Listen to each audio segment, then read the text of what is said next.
तुम्हारी हिम्मत कैसे हुई इसको अपने हाथ में लेने की या इसको हाथ लगाने की? किससे पूछकर तुमने इसको छुआ? मुझे ये बताओ। अगर ये टूट जाता तो? डर और शर्म नाम की कोई चीज नहीं है तुम्हारे अंदर। जब देखो जहां देखो हर चीज से टकराते रहते हो। दुनिया भर में इतने सारे बच्चे हैं। इस घर में तुम्हारे अलावा 2 बच्चे और भी रहते हैं। उन्होंने तो कभी कुछ नहीं किया, तो तुमने कैसे छुआ? बताओ। अगर ये टूट जाता तो क्या करते तुम? अगर ये टूट जाता ना तो मैं तुम्हें छोड़ती नहीं। गुस्से से बौखलाई सावित्री जी आग बबूला होते हुए भड़कते अंदाज में आग उगलते हुए उस नन्हे से बच्चे दीप पर चिल्लाकर अपना गुस्सा उसके ऊपर निकालते हुए बोली और उस कांच के फूलदान को दीप के हाथ से छीनकर वहां से हटाकर रख दिया। फूलदान को तो सावित्री जी ने दीप के हाथ से छीनकर रख दिया था, लेकिन वह अब भी उसे ऐसे घुरे जा रही थी जैसे मानो आंखों से ही उसका खून पी जाएगी। इतना गुस्सा सावित्री आखिर दीप पर क्यों करती थी? ऐसा क्या था दीप का कसूर? 6 साल का एक मासूम नन्हा प्यारा सा बच्चा जिस पर सावित्री जी ने एक फूलदान की वजह से इतना गुस्सा किया था। जब सावित्री ने उसे इतनी बुरी तरीके से डांटा और उस पर इतना गुस्सा किया तो दीप बिल्कुल सहम गया। वह सावित्री से कह नहीं पाया कि माँ, ये आपके पैर पर गिरने वाला था। अगर गिर जाता तो आपको चोट लग जाती। मैं तो बस इसलिए इसको यहाँ से हटा रहा था। इतने सारे विचार दीप के मन में आए तो गए, लेकिन डर के मारे उसके मुंह से एक ही शब्द ना निकला। आखिर कौन था वह छोटा सा दीप जो सावित्री को माँ भी कह रहा था, और सावित्री उस पर इतना गुस्सा क्यों कर रही थी? आइए जानते हैं। दरअसल सावित्री का बहुत बड़ा भरा पूरा परिवार था। उसके परिवार में सावित्री, उसके पति राधेश्याम और उनके 2 छोटे छोटे बच्चे थे, जिनमें से एक का नाम अंकित और दूसरे का नाम आयुष था। सावित्री के पति राधेश्याम एक छोटे किसान थे और अपनी ही जमीन पर खेती करते थे। खेती करते ही वे अपने बच्चे और अपने परिवार का पालन पोषण करते थे। भले ही राधेश्याम पैसों से ज्यादा अमीर नहीं थे, लेकिन वे दिल से बहुत अमीर थे। किसी का बुरा होते उनसे देखा ही नहीं जाता था। दया तो उनके अंदर कूट कूट कर भरी थी। वह बहुत ही समझदार, नेक दिल और उदार किस्म के व्यक्ति थे। धीरे धीरे समय बीत रहा था और उनके दोनों बच्चे अंकित और आयुष बड़े हो रहे थे। अब उनके दोनों बेटे जब स्कूल जाने लगे तो उन्हें लगा कि जैसे उनकी एक बड़ी जिम्मेदारी पूरी हो गई है। एक दिन राधेश्याम किसी काम से शहर गए हुए थे। सावित्री घर का काम निपटाकर सिलाई करने बैठी ही थी कि तभी राधेश्याम एक 4 वर्ष के बच्चे का हाथ थामे घर आए और सावित्री से बोले, सावित्री, अपनी ममता थोड़ा सा हिस्सा इस माँ 3 बच्चे को भी दे देना। यह सुनकर सावित्री चौंक गई। झट से वह राधेश्याम की ओर देखते हुए बोली, ये किसका बच्चा ले आए हो आप? ये कौन है और किसका है, और आपसे इसका क्या नाता है? ढेरों सवाल एक सांस में सावित्री ने राधेश्याम पर दाग दिए। एक पल के लिए राधेश्याम बिल्कुल चुप हो गए। थोड़ी देर चुप रहने के बाद फिर अपनी पत्नी सावित्री का हाथ पकड़कर बोले, सावित्री, तुम्हें पता ही है ना कि आज मैं किसी काम से शहर गया हुआ था। शहर में बहुत बड़ा मेला लगा हुआ था। जब मेरा काम खत्म हो गया तो मैंने सोचा कि क्यों ना मेले में घूम लिया जाए। जब मैं मेले में पहुंचा और वहां घूमने लगा तो मैंने देखा कि एक बच्चा वहां भीड़ में बहुत जोर जोर से रो रहा था। जब मैंने पास जाकर इस बच्चे को रोते हुए देखा तो इधर उधर नजर दौड़ाई। वहां आसपास कोई नहीं था। इस बच्चे को बिलखता हुआ देखकर मुझसे रहा नहीं गया। मैंने इसे गोद में उठा लिया, बिस्कुट देकर चुप कराया और मेले के मालिक के पास ले जाकर कहा कि इसके माता पिता गुम हो गए हैं। मेले के आयोजकों ने इसे बहुत ढूंढा। हमने भी इस बच्चे को आसपास दिखाकर पूछताछ की, बहुत सारे अनाउंसमेंट भी करवाए। हम वहां 2 घंटे तक बैठे रहे, लेकिन इतनी मेहनत और इंतजार करने के बाद भी कुछ पता ना चल सका कि इस बच्चे के माँ बाप कौन हैं, कहाँ हैं। थोड़ी देर और इसी उम्मीद में वहां बैठकर इंतजार करता रहा कि शायद इसके माँ बाप इसे ढूंढते हुए वहां पहुंच जाए, लेकिन मेरा इंतजार बेकार रहा और इस बच्चे को लेने कोई नहीं आया। फिर मैं इस बच्चे को लेकर थाने गया, इसकी रिपोर्ट लिखवाई और अपना पता देकर आ गया हूँ।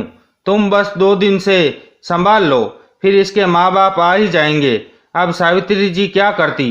कोई बड़ा होता तो उसे भगा भी देती, लेकिन ये तो छोटा सा मासूम बच्चा था। फिर सावित्री अपने पति राधे श्याम को अच्छे से जानती थी। उसे पता था कि उसके पति का स्वभाव कैसा है। वह भली भांति जानती कि किसी का दुख दर्द राधे श्याम से देखा नहीं जाता था। सावित्री ने बेमन से बच्चे को नहलाकर आयुष के पुराने कपड़े पहना दिए। एक दिन बीता, फिर 2 दिन बीत गए, लेकिन इस बच्चे को लेने के लिए ना तो कोई आया, ना ही उसके बारे में कोई खबर मिली। अब धीरे धीरे तीसरा दिन भी बीतने लगा। तब सावित्री ने अपने पति राधे श्याम से कहा, आप एक बार शहर जाकर पता तो करके आओ। क्या पता इस बच्चे के बारे में कोई जानकारी मिल जाए, या पता चल जाए कि ये बच्चा कहाँ का है, किसका है और इस मेले में कहाँ से आया। अब सावित्री की बात सुनकर राधेश्याम शहर गए और थाने भी गए।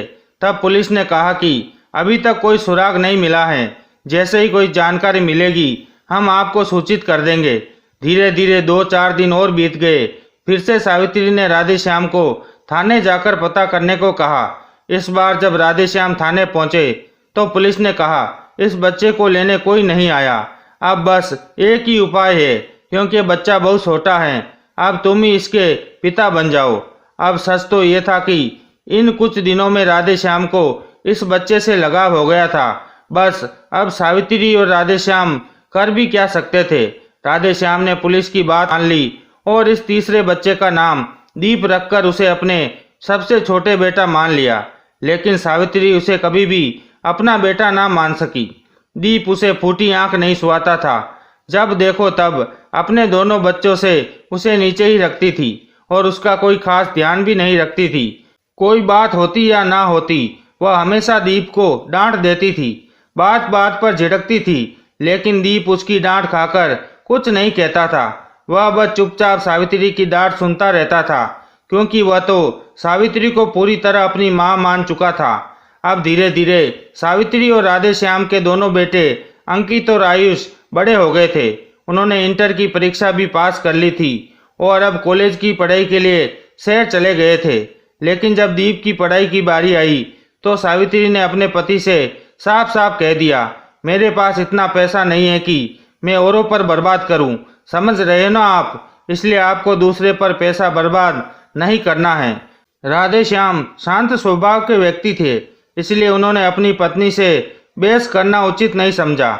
उन्होंने सोचा, अच्छा है एक ही तो बेटा बचा है, बाकी दोनों तो शहर में हैं, कम से कम एक बेटा मेरे पास रहेगा। इस तरह दीप मन लगाकर अपने माता पिता के काम को सीखने लगा और धीरे धीरे अपने पिता के काम में निपुण हो गया। दीप बहुत ही सहनशील स्वभाव का था, बिल्कुल राधेश्याम की छाया। पूरे गांव में दीप की तारीफ की जाती थी, जिसे सुनकर राधेश्याम फूले न समाते थे। समय धीरे धीरे बीतता गया और राधेश्याम के दोनों बेटे अंकित और आयुष की पढ़ाई पूरी हो गई। अब उन्होंने अपने पिता राधेश्याम से जितनी भी जमा पूंजी थी वह लेकर शहर में अपना व्यापार शुरू कर दिया। दोनों शहर में रहने लगे। राधेश्याम और सावित्री जी ने उनके लिए अच्छी लड़कियां देखकर उनकी शादी करवा दी। शुरुआत में सावित्री को लगा कि अगर वह अपने दोनों बेटों की शादी करवा देगी तो कम से कम उसे बहुओं का सुख मिलेगा। पूरा जीवन काम करते करते बीत गया, अब तो थोड़ा आराम मिलेगा। इसी सोच के साथ सावित्री ने दोनों बेटों का विवाह कर दिया कि बहुओं के आने से उसे कुछ राहत मिलेगी। लेकिन जो सोचा था वह कहाँ पूरा होता है। शादी के 1 महीने बाद ही दोनों बेटे अपनी पत्नियों को लेकर शहर चले गए। सावित्री अब दिन रात उदास रहने लगी, जो राधेश्याम जी को बिल्कुल अच्छा नहीं लगता था। जब भी वे उसे देखते तो वह हमेशा उदास ही दिखाई देती। एक दिन राधेश्याम जी ने अपने बड़े बेटे अंकित को फोन करके सावित्री की हालत बताई। पहले तो आयुष ने साफ मना कर दिया और कहा कि उसके पास इतना समय नहीं है कि वह आकर मां को ले जाए। उसने कहा कि उसके व्यापार का बहुत नुकसान हो जाएगा और मां को गांव से शहर लाने के लिए 1 दिन का समय तो जाएगा ही। उसने सुझाव दिया कि बेहतर होगा कि पिता ही मां को शहर छोड़ आए। अगली सुबह राधेश्याम जी ने सावित्री जी से कहा, सावित्री उठो और तैयार हो जाओ, हमें शहर जाना है। दोपहर की बस पकड़कर वे अपने बड़े बेटे आयुष के पास शहर पहुंचे। शहर पहुंचने के बाद आयुष की पत्नी ने ठीक से राधेश्याम जी और सावित्री जी को चाय नाश्ते का इंतजाम किया। बहू को लगा कि सास ससुर शाम तक चले जाएंगे, 1-2 दिन रुककर लौट जाएंगे, इसलिए उसने अच्छे से खातिरदारी की। सावित्री अपनी बहू और बेटे को देखकर बहुत खुश हो गई। राधे श्याम जी ने कहा, बेटा आयुष, गांव में तुम्हारी माँ तुम्हारे बिना बहुत उदास रहती हैं, तो क्यों न कुछ समय के लिए मैं तुम्हारी माँ को तुम्हारे पास छोड़ जाऊं। यह सुनकर बहुओं को माने सांप सूंघ गया, लेकिन वे कुछ नहीं कह सकी। इस तरह राधे श्याम जी सावित्री को शहर छोड़कर गांव लौट आए। अब आयुष और अंकित दोनों बेटों और उनकी पत्नियों को सावित्री चुभने लगी। बहुएं सुबह देर से उठती थी और सारा काम सावित्री से करवाती थी।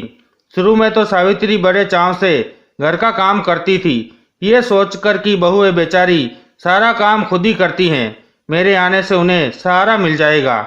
लेकिन धीरे धीरे उनकी हालत बदतर होती गई। अब बहुएं कोई भी काम नहीं करती थी। अगर एक गिलास पानी भी चाहिए होता तो सावित्री को ही बुलाया जाता। शुरुआत में सावित्री ने कोई शिकायत नहीं की, लेकिन धीरे धीरे उनके सब्र का बांध टूटने लगा। सावित्री जी को शहर आए हुए 2 महीने हो गए थे। एक दिन राधे श्याम जी ने सोचा, बहुत दिन हो गए हैं, न तो सावित्री से कोई बात हुई, न ही कोई हालचाल मिला। ये सोचकर वे अचानक बिना बताए शहर पहुंच गए। जब वे बेटे के घर पहुंचे तो जो दृश्य उन्होंने देखा उसे देखकर उनकी आंखें फटी की फटी रह गई। घर में पार्टी चल रही थी और उस पार्टी में सावित्री वेटर की तरह काम कर रही थी। जब उनके हाथ से खाने की प्लेट गिर गई और सारा खाना फर्श पर बिखर गया तो आयुष और उसकी पत्नी ने उन्हें सबके सामने जबरदस्ती फर्श साफ करने को कहा। उनके सभी दोस्त और रिश्तेदार सावित्री को अनपढ़, गंवार और न जाने क्या क्या कह रहे थे। हद तो तब हो गई जब आयुष की पत्नी ने सावित्री जी को थप्पड़ मारने के लिए हाथ उठाया, लेकिन तभी राधे श्याम जी ने उसका हाथ पकड़ लिया। राधे श्याम जी ने यह देखकर अपनी आंखों पर विश्वास नहीं किया कि उसका अपना सगा बेटा अपनी मां के साथ ऐसा व्यवहार कर सकता है। गुस्से में आग बबूला होकर उन्होंने आयुष और अंकित को थप्पड़ जड़ दिए और सावित्री जी को वहां से लेकर गांव लौट आए। सावित्री गांव तो आ गई, लेकिन अपने सगे बेटों और बहुओं का व्यवहार वह कभी भूल नहीं पाई। जब भी उसे अपने साथ हुए अन्याय की याद आती वह सहम जाती थी। अब सावित्री सोचने लगी कि जिन बेटों के लिए उसने दीप को कभी अपनाया ही नहीं, वही उसे हमेशा के लिए अकेला छोड़ गए। इधर राधे श्याम जी भी अब अस्वस्थ रहने लगे। दीप ने उन्हें आराम करने के लिए कहा और खेती का सारा काम खुद संभाल लिया। फिर राधे श्याम ने अपने परिचित की बेटी सुगंधा से दीप का विवाह कर दिया। 1 साल बाद दीप एक बेटे का पिता भी बन गया। धीरे धीरे सावित्री का झुकाव दीप की ओर होने लगा। ये देखकर राधे श्याम बहुत खुश थे। एक दिन राधे श्याम धूप में बैठकर अपने पोते को खिला रहे थे कि अचानक बेहोश हो गए। दरअसल पिछले कई दिनों से उनके सीने में दर्द था, लेकिन उन्होंने दीप को कुछ नहीं बताया था। उस दिन खेलते खेलते अचानक उनका दर्द बढ़ गया। दीप तुरंत उन्हें अस्पताल ले गया। डॉक्टर ने बहुत कोशिश की, लेकिन घंटे भर बाद ही राधे श्याम जी ने अंतिम सांस ले ली और हमेशा के लिए इस दुनिया को छोड़ दिया। जब दोनों बेटों को इस खबर की सूचना दी गई कि उनके पिता अब इस दुनिया में नहीं रहे, तो वे आए। जैसे जैसे सभी क्रियाक्रम संपन्न हुए, लेकिन उसके बाद दोनों बेटों ने अपनी मां से जमीन जायदाद की बात की और फिर अपने अपने शहर लौट गए। दीप अब अपनी मां यानी सावित्री का विशेष रूप से ख्याल रखता था। हर छोटी से छोटी जरूरत का कब, किस समय और कौन सी चीज मां को चाहिए होगी, वह इस बात का खास ध्यान रखता था। एक दिन जब दीप अपने खेत के काम से लौटा तो उसने देखा कि उसकी पत्नी सुगंधा सावित्री जी से बहुत तेज आवाज में और बदतमीजी से बात कर रही थी। वह कह रही थी, माँ जी, जब चला नहीं जाता तो एक जगह बैठी क्यों नहीं रहती? कभी पानी गिरा देती हैं तो कभी खाना गिरा देती हैं। अरे मुझे तो यह समझ नहीं आता कि आपके पैरों में पहिए तो नहीं लगे हैं, बुढ़ापे में भी आपको चैन नहीं है, जो इधर उधर भटकती रहती हैं। अरे अगर कोई काम न हो तो कम से कम आराम से तो बैठ ही सकते हैं। जब दीप ने यह सुना तो उससे बिल्कुल भी बर्दाश्त नहीं हुआ। उसने बाहर गेट से ही जोर से चिल्लाकर कहा, सुगंधा, माँ से बात करने का ये कौन सा तरीका है तुम्हारा? या फिर तुम भूल गई हो कि तुम किससे बात कर रही हो? ऐसी बात कहने की तुम्हारी हिम्मत कैसे हुई? ये मत भूलो कि वह मेरी माँ है। अगर आज वह न होती तो न मैं यहाँ होता और न ही तुम यहाँ होती। मेरी माँ ने कितने कष्टों से मुझे पाला। अरे ये तो वह माँ है जिन्होंने मुझे तब अपने गले से लगाया था जब मेरे अपने घर वालों ने मुझे दर दर की ठोकरें खाने के लिए छोड़ दिया था। अपने घर में सहारा दिया, अपनी छत्र छाया में पाला पोसा। मेरे लिए तो मेरी माँ भगवान है और तुम मेरे भगवान के आगे उल्टा सीधा बोल रही हो। तुम्हें तो शर्म आनी चाहिए। ये मत भूलो कि ये घर आज भी उन्हीं का है। ये बात हमेशा याद रखना। तुम जो चाहो हम लोगों से कह सकती हो, लेकिन तुम उनको कुछ नहीं कहोगी। ये घर उनका है, वह जैसे रहे जहाँ बैठे ये उनकी मर्जी। दीप ने गुस्से में अपनी पत्नी से कहा, लेकिन सुगंधा बस कहती रह गई। दीप ने उसकी एक न सुनी। आज सावित्री को एहसास हुआ कि दीप उन्हें कितना मान देता है। सही मायने में एक बेटे का फर्ज तो यही होता है। कुछ दिनों पहले जब उसकी सांस तेज तेज चलने लगी थी तो दीप कितना घबरा गया था। जब राधे श्याम जी बेहोश हो गए थे तब दीप उन्हें अस्पताल लेकर दौड़ा था, जबकि उनके अपने दोनों बेटे ने तो काम में बहुत व्यस्त होने का बहाना बना दिया था। अगर सावित्री जी को कुछ हो जाता तो दीप दिन रात उनकी सेवा में लगा रहता। वहीं दूसरी तरफ उनके अपने बेटे, जिनका उन्होंने हमेशा ध्यान रखा, जिनकी हर छोटी बड़ी जरूरत पूरी की, वे अपने पिता की मौत में आए भी तो ऐसे जैसे सावित्री पर एहसान कर रहे हो, और आने के बाद भी अगर उन्होंने कोई बात की तो सिर्फ जमीन और जायदाद की। उन्होंने ये नहीं सोचा कि हमारी माँ पिताजी के बिना कैसे रहेगी, हमें उन्हें सांत्वना देनी चाहिए या नहीं। ये तो सब उन्होंने सोचा ही नहीं। वे तो बस लालची थे, पैसे के भूखे थे। आज सावित्री जी को अपनी गलती का एहसास हो रहा था। वे दीप के साथ किए गए अपने बर्ताव के लिए मन से दुखी थी। जिस बेटे के साथ उन्होंने बचपन से भेदभाव किया था, आज उसी बेटे ने उनके सुख दुख में साथ दिया।